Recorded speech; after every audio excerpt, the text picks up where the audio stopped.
Responsibilities ഞങ്ങൾ എടുത്തോളാം. 5 വർഷം മുന്നേ ഞങ്ങൾ മരിച്ചോളാം, പക്ഷെ ഞങ്ങൾക്ക് നിങ്ങളുടെ മുന്നേ മേലെ നിൽക്കണം എന്ന് പറയുന്ന പുരുഷന്മാരുള്ള ലോകത്ത് ചോദിച്ച ഒരു ചോദ്യമുണ്ട്. ഈ ലോകത്ത് വോട്ടവകാശം മുതൽ സ്ത്രീകൾ പൊരുതി തന്നെയാണ് നേടിയത്.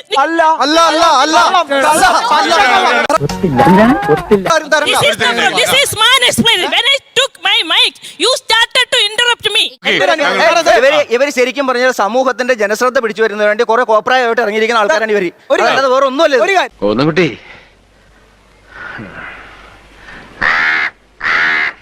മുഖത്തായില്ലല്ലോ. ഏയ് അറിയില്ല.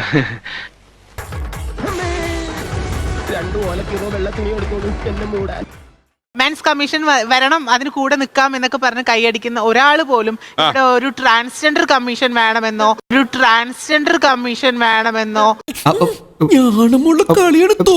അഡ്വക്കേറ്റ് ബിന്ദു അമ്മണി, കേരളം കുറേ അധികം മുന്നോട്ട് പോയിട്ടുണ്ട് പല കാര്യങ്ങളിലും. എന്നാലും ഈ സ്ത്രീകളുടെ അവകാശം അല്ലെങ്കിൽ സ്ത്രീപക്ഷം പറയുമ്പോൾ അതിനിപ്പോഴും ഒരു പൂർണ്ണമായ അംഗീകാരം പലയിടങ്ങളിലും കിട്ടുന്നില്ല എന്ന് പറയുന്നുണ്ട്. പ്രത്യേകിച്ച് സ്ത്രീ മുന്നേറ്റക്കാരങ്ങനെ പറയുന്നുണ്ട്. ആ ചോദ്യത്തോട് തന്നെ എനിക്ക് വിയോജിപ്പുണ്ട്. ആയതിനാൽ സ്ത്രീകൾ മാത്രമല്ല പറയുന്നത്, പുരുഷന്മാരും അതെ, തുല്യനീതിയിൽ വിശ്വസിക്കുന്ന മനുഷ്യരെല്ലാവരും പറയുന്നുണ്ട്. അപ്പൊ നമുക്ക് മുമ്പിലിരിക്കുന്ന ഈ പുരുഷന്മാരായ പുരുഷപക്ഷപാതികളായ ആളുകൾക്ക് മീശ വെക്കാൻ പോലുമുള്ള അവകാശം പോലും ഇവിടെ നമ്മൾ പൊരുതി നേടിയെടുത്തതാ.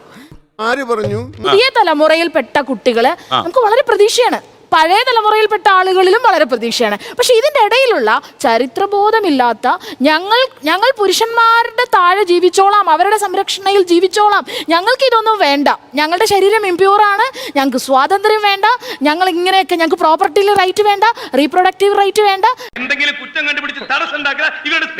ലൈഫ് സ്പാൻ ഒരു 5 വർഷം പുറകിലാണ്. പുരുഷന്മാർ സ്ത്രീകളെക്കാട്ടിൽ പിന്നോട്ടാണ്. എന്തുകൊണ്ടാണ്? അവരെടുക്കുന്ന സ്ട്രെസ് വളരെ കൂടുതലാണ്. അവർ കുടുംബം സംരക്ഷിക്കുന്നു, അവരെ ഡിപ്പെൻഡ് ചെയ്യുന്ന ആളുകളെ സംരക്ഷിക്കുന്നു, അവരെടുക്കുന്ന റെസ്പോൺസിബിലിറ്റീസ് വളരെ കൂടുതലാണ്. പക്ഷെ ആ റെസ്പോൺസിബിലിറ്റീസ് ഞങ്ങൾ എടുത്തോളാം.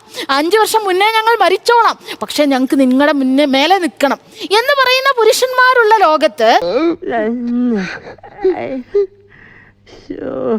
അതൊക്കെ തന്നെ അംഗീകരിച്ചു കൊടുക്കാൻ തയ്യാറായ ഒരു ആളുകളുടെ കൂടെയാണ് ഞാൻ ഇരിക്കുന്നത് എന്ന് എനിക്ക് നല്ല ബോധ്യം. മാഡം ഒരു അഭിഭാഷകയാണല്ലോ, അല്ലെ? ഏറ്റവും നമ്മൾ പ്രധാനമായും പഠിപ്പിക്കുന്ന ഒരു വിഷയമുണ്ട്, കോൺസ്റ്റിറ്റ്യൂഷൻ. കോൺസ്റ്റിറ്റ്യൂഷൻ തന്നെ ഒരു പ്രധാനപ്പെട്ട പ്രീആമ്പിൾ ഉണ്ട്, അല്ലേ? പ്രീആമ്പിളിൽ മാഡം നേരത്തെ പറഞ്ഞ ഡിഗ്നിറ്റി പറയുന്നുണ്ട്. ആർട്ടിക്കിൾ 21 പേഴ്സണൽ ലിബർട്ടി വിത്ത് ഡിഗ്നിറ്റി എന്ന് പറഞ്ഞത് സ്ത്രീകൾക്ക് വേണ്ടി മാത്രമുള്ളതല്ല. ഇവിടെ പുരുഷന്മാരുണ്ട്, സ്ത്രീകളുണ്ട്, സിറ്റിസൺ ഓഫ് ഇന്ത്യ, അവർക്ക് വേണ്ടിയിട്ടുള്ളതാണ് ഡിഗ്നിറ്റി. അത് നമ്മൾ മനസ്സിലാക്കണം. Very good. അതുപോലെ തന്നെ ഫെമിനിസം ആക്ടിവിസം സ്റ്റാർട്ട് ചെയ്ത് എപ്പോഴാണ്? 19-ാം നൂറ്റാണ്ടിൽ. അന്നത്തെ അവസ്ഥ എന്താണ്? സതി പോലെയുള്ള ദുരാചാരങ്ങൾ വരുന്നു. അതിനെ എതിർക്കാൻ വേണ്ടിയാണ് ഇവിടെ ഫെമിനിസം പോലെയുള്ള ഒരു ഐഡിയോളജി നിലവിൽ വന്നത്. അത് കഴിഞ്ഞ് കോൺസ്റ്റിറ്റ്യൂഷൻ നിലവിൽ വന്നു. കോൺസ്റ്റിറ്റ്യൂഷൻ നിലവിൽ വന്നപ്പോൾ എന്താ? Everybody got right. അല്ല, അത് ബുക്കിൽ എഴുതി വെച്ചിട്ട് കാര്യമില്ലല്ലോ, നമ്മുടെ ജീവിതത്തിൽ അത് പ്രാക്ടീസ് ചെയ്യാൻ പറ്റണ്ടേ? ഇന്ത്യൻ കോൺസ്റ്റിറ്റ്യൂഷൻ അനുസരിച്ച് ജീവിക്കാനുള്ള റൈറ്റ് ഞങ്ങൾക്ക് ഇപ്പൊ ഇവിടെ ഉണ്ടോ? എല്ലാ ഇതിലൊക്കെ ഭേദം നീ വാ തുറക്കാതിരിക്കുന്നതാ. ഇവിടെ ഈ പറഞ്ഞ നിയമങ്ങൾ എല്ലാവർക്കും നിയമം കൊടുത്തത്, ആണിനായാലും പെണ്ണിനായാലും പല സാഹചര്യത്തിലും നിയമങ്ങൾ ഈ പറഞ്ഞ സിസ്റ്റത്തിന്റെ ഫെയിലിയർ കാരണം നിയമങ്ങൾ കിട്ടാത്തൊരു പ്രശ്നം വരുന്നുണ്ട്. അത് സ്ത്രീകൾക്ക് മാത്രമല്ല, അത് ആണുങ്ങൾക്ക് വരുന്നുണ്ട്. പിന്നെ നിയമവശാൽ നമ്മൾ നോക്കുകയാണെങ്കിൽ സ്ത്രീകളുടെ അത്ര നിയമപരിരക്ഷ ഇവിടെ ആണുങ്ങൾക്കില്ല. അപ്പം സ്ത്രീകൾക്ക് നിയമത്തിൽ ഇവിടെ പ്രാവർത്തികമാകുണ്ടോ എന്ന് ചോദിച്ചു കഴിഞ്ഞാൽ അത് ആണുങ്ങളിലും അത് പൗരന്മാർക്ക് എല്ലാവർക്കും ആ പ്രശ്നം വരുന്നുണ്ട്. അല്ല സ്ത്രീകൾക്ക് മാത്രമല്ല അത് കിട്ടാത്തത്. 100% ഞാൻ യോജിക്കുന്നു. ആർട്ടിക്കിൾ 15 ക്ലോസ് 3 50 ക്ലോസ് മാത്രമല്ല, ഒരു ഫണ്ടമെന്റൽ ഡ്യൂട്ടിയാണ്. എന്താ അറിയോ? ഈ നാട്ടിലെ സിറ്റിസൺ എല്ലാവരും ഡിഗ്നിറ്റി ഓഫ് ദ വുമണിനെ കീപ്പ് ചെയ്യണം. അതൊരു ആർട്ടിക്കിളാണ്, നിങ്ങൾക്ക് അറിയോ? അത് പഠിച്ചിട്ട് ആദ്യം.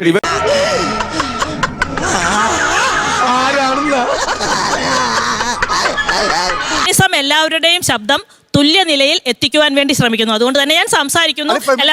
ആർട്ടിക്കിൾ 14 തന്നെ പറയുന്നത് ഈക്വാലിറ്റി ഫോർ ഓൾ അതേഴ്സ്. നിങ്ങൾ പറഞ്ഞിട്ട് വേണ്ട അത്.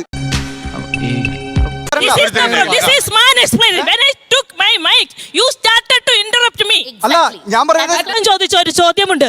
ഈ ലോകത്ത് വോട്ടവകാശം മുതൽ സ്ത്രീകൾ പൊരുതി തന്നെയാണ് നേടിയത്. നീ എന്നോടാ രാവിലെ പരസ്പരമൊന്നും ഇല്ലാത്ത ഓരോ വർത്തമാനം പറഞ്ഞോണ്ട് വരുന്നത്?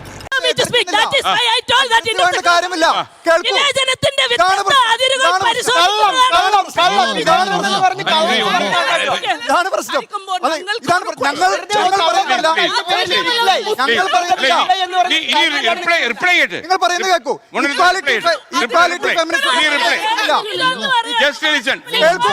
ഒന്ന് കേൾക്കാനുള്ളത് കേൾക്കൂ. Feminism is not a dogma. അതിനെ അളക്കരുത്.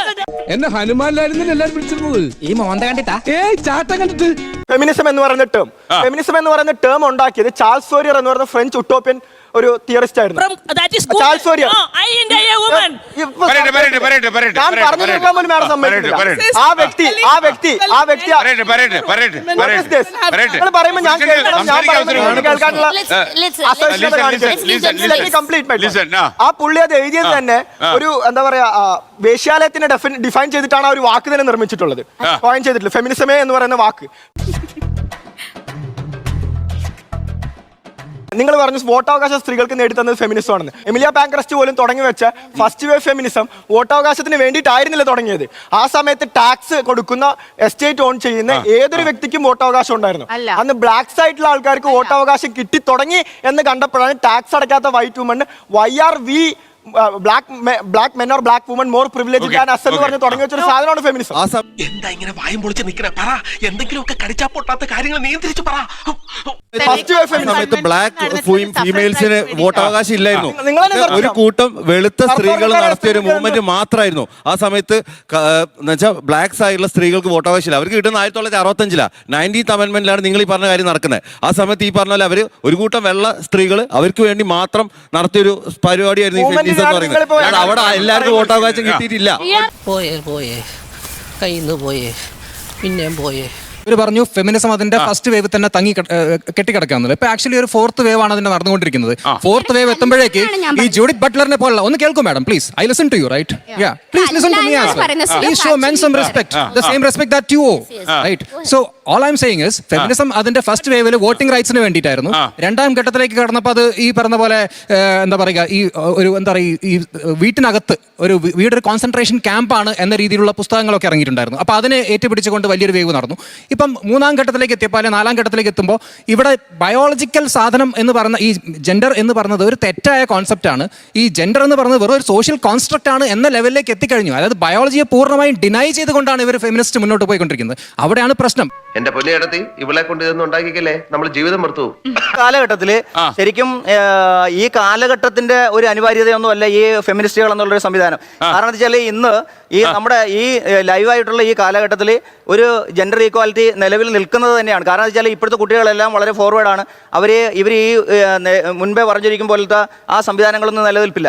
ഇപ്പം ഇവരെ പോലുള്ള ആളുകൾ സപ്പോർട്ട് ചെയ്യുന്നതുകൊണ്ട് നമ്മളെ കലാലയം മുതൽ കോളേജ് തലം വരെയുള്ള യൂത്ത് പോലുള്ള ആൾക്കാർ ഈ വഴിതെറ്റി പോകേണ്ട പ്രധാന കാരണം ഇവരെ പോലുള്ള ആൾക്കാർ ആവശ്യമില്ലാത്ത കാര്യങ്ങൾ ഈ ചർച്ചയ്ക്കിടുന്നത് കൊണ്ടാണ്.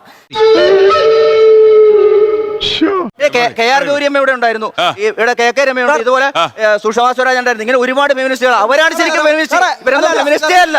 ഇവരെവിടെയെങ്കിലും ശബരിമലയിൽ കയറാനാ അല്ലെങ്കിൽ അങ്ങനെ എന്തെങ്കിലും കാര്യങ്ങളായിട്ട് നടക്കുകയും എങ്ങനെ ജനശ്രദ്ധ പിടിക്കു പറ്റാം എന്നുള്ളത് മാത്രമാണ്.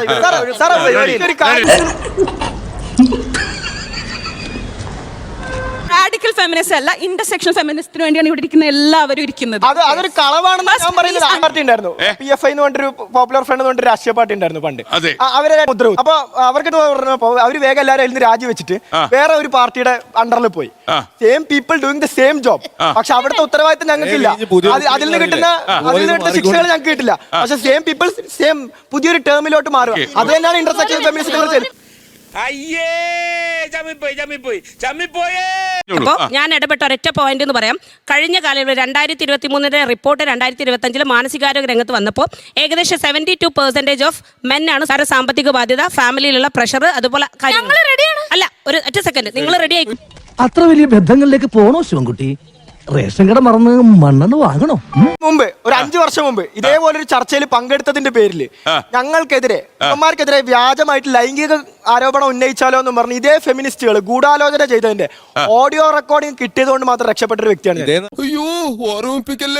ഇന്റർസെക്ഷണൽ ഫെമിനിസ്റ്റ് ഇപ്പൊ ഇവർ ഇന്റർസെക്ഷണൽ ഫെമിനിസ്റ്റ് എന്ന് പറഞ്ഞില്ലേ, ഇതേ ഇന്റർസെക്ഷണൽ ഫെമിനിസ്റ്റ് ആണെന്ന് പറഞ്ഞു വന്ന സ്ത്രീകളാണ് ആ ഗൂഢാലോചന നടത്തിയത്. അവരെന്താ പറഞ്ഞെന്നറിയോ, നമുക്കൊരു ഈ പയ്യന്മാരുണ്ട്, ഇവന്മാർക്കെതിരെ ഇവന്മാരൊക്കെ നമ്മളെ ലൈംഗികമായിട്ട് അതിക്രമിച്ചു എന്ന് പറഞ്ഞിട്ട് നമുക്കൊരു മീറ്റു ഉണ്ടാക്കാം.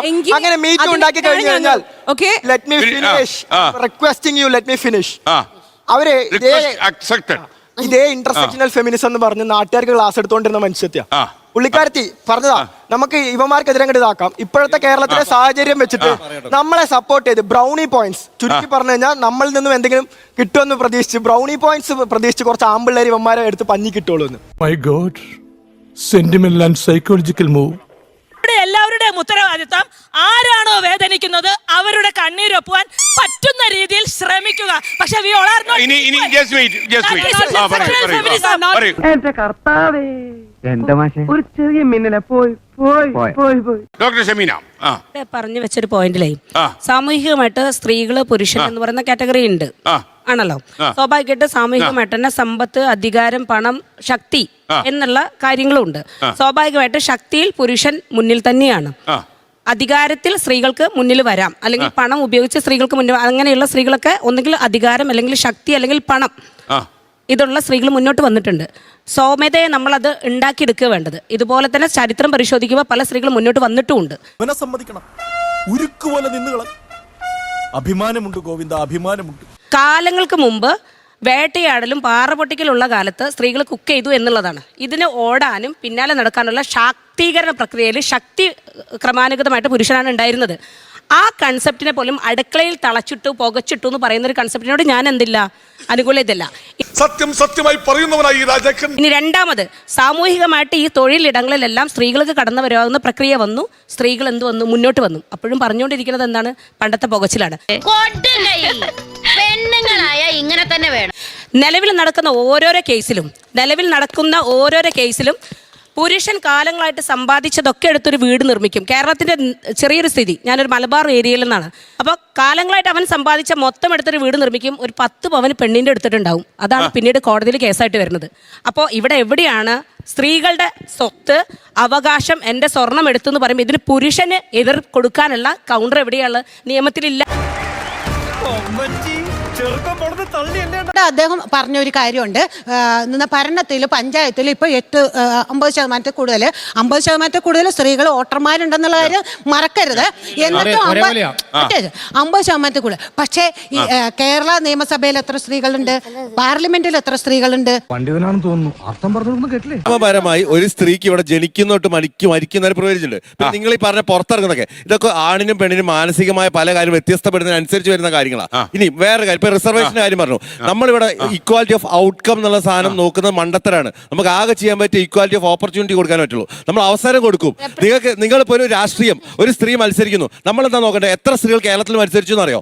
154 മണ്ഡലത്തിൽ 200 ചില സ്ത്രീകൾ, 300 ചില സ്ത്രീകൾ മത്സരിച്ചിട്ടുണ്ട്. തമിഴ്നാട് നോക്ക്, ഇവർ ജയിക്കോ ജയിക്കാത്ത എന്താ, അവർ കഴിവുണ്ടെ ജയിക്കും. അപ്പൊ നിങ്ങൾ എല്ലാവരും കൂടി ജയിപ്പിച്ച് ഈ മറ്റേ ഔട്ട്കം ഈക്വൽ ആക്കുന്ന നല്ല കാര്യമില്ല.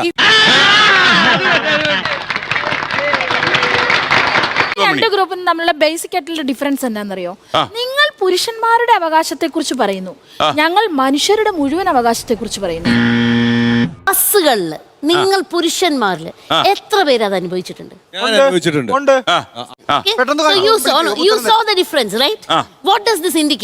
ഇതിന്റെ മാത്രം ആൻസർ എന്നാ ഞാൻ പറയട്ടെ. മാഡം പറഞ്ഞ ചോദ്യം എന്താ വെച്ചിട്ടുണ്ടെങ്കിൽ, ഈ ട്രാവൽ ചെയ്യുന്ന ഇടയിൽ അത് പീഡനം നേരിട്ടുണ്ട്. ഞാൻ പീഡനം നേരിട്ടില്ല, പക്ഷെ പീഡനം നേരിട്ട ആളുകൾ ഉണ്ടാവും. ഇപ്പോൾ എന്താ സംഭവം? അങ്ങനെ നേരിട്ടെങ്കിൽ എന്താ ചെയ്യണ്ടേ? നിങ്ങൾ എന്താ ചെയ്യണ്ടേ?